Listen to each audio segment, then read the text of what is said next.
Varahini channel பார்க்குற அனைவருக்கும் வணக்கம்.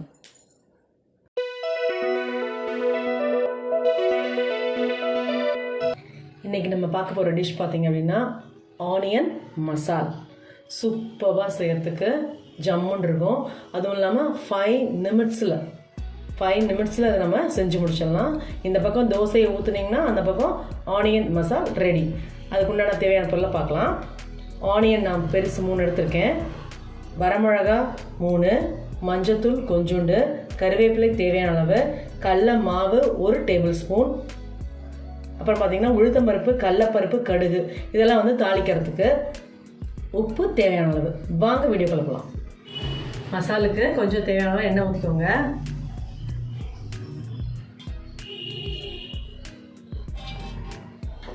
எண்ணெய் கொஞ்சம் சூடாகட்டும். கடுகு, கடலப்பருப்பு, உளுத்தம்பருப்பு, வரமிளகா, இப்போ ஆனியன் போட்டுக்கலாம். ஆனியனை இந்த மாதிரி கட் பண்ணிக்கோங்க. அப்புறம் டேஸ்ட் டிஃப்ரெண்ட்டாக சூப்பராக இருக்கணும்.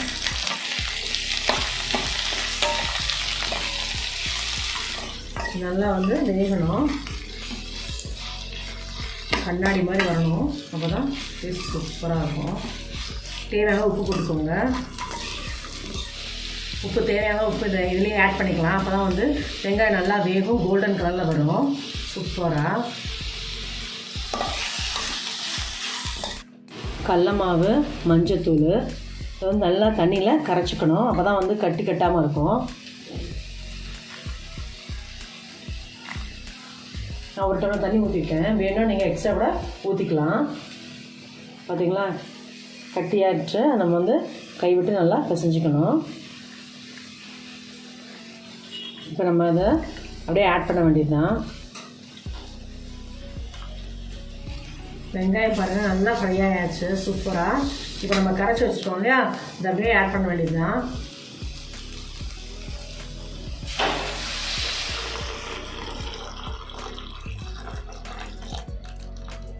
இன்னும் கொஞ்சம் தண்ணி கூட நீங்கள் ஆட் பண்ணிக்கலாம். பாருங்கள் நல்லா கலக்கியாச்சு.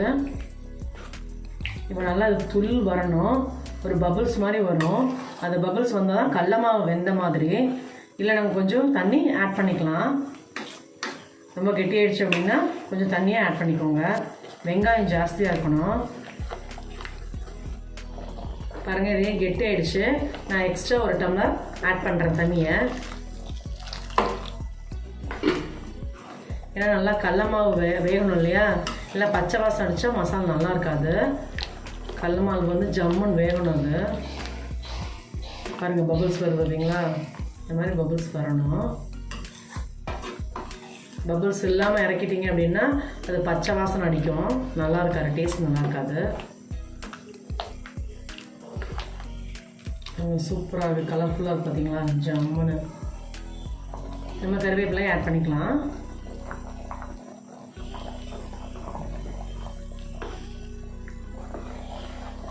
பாருங்கள் மசாலா நல்லா துள்ளிடுச்சு சூப்பராக. பபுள்ஸ் பார்த்திங்கன்னா வந்துருக்கு பாருங்கள். இப்போ தான் அந்த பச்சை வாசனை போகும். நான் ஒரு பவுலுக்கு மாதிரி உங்களுக்கு காமிக்கிறேன். ஆனியன் மசால் சூப்பராக ரெடி ஆகிடுச்சு. ஜம்முன்னு இருக்குது, டேஸ்ட்டு சொல்லவே வேண்டாம், அவ்வளோ சூப்பராக இருக்குது. இது பார்த்திங்க அப்படின்னா 5 நிமிஷத்தில் நம்ம அதை ரெடி பண்ண முடியும். இந்த பக்கம் தோசை ஊற்றிட்டு அந்த பக்கம் ஆனியன் மசால் ரெடி பண்ணிடலாம் ஈஸியாக. நீங்களும் வீட்டில் இதே மாதிரி ட்ரை பண்ணி பாருங்கள். டெய்லி என்னோடய வீடியோ 2.25 வரும், கண்டிப்பாக பாருங்கள். சப்ஸ்கிரைப் பண்ணுங்கள், மறக்காமல் பெல் ஐக்கானை கிளிக் பண்ணுங்கள். Good food good life. Thank you. இந்த வராகினி சேனலை பார்க்குற நீங்கள் ஷேர் பண்ணுங்கள், லைக் பண்ணுங்கள், சப்ஸ்கிரைப் பண்ணுங்கள், மறக்காமல் பெல் ஐக்கானை கிளிக் பண்ணிவிடுங்க. இந்த ப்ரோக்ராமை இன்ஸ்டாகிராம்லேயும் டெலகிராம்லேயும் ஃபாலோ பண்ணுங்கள். தேங்க்யூ.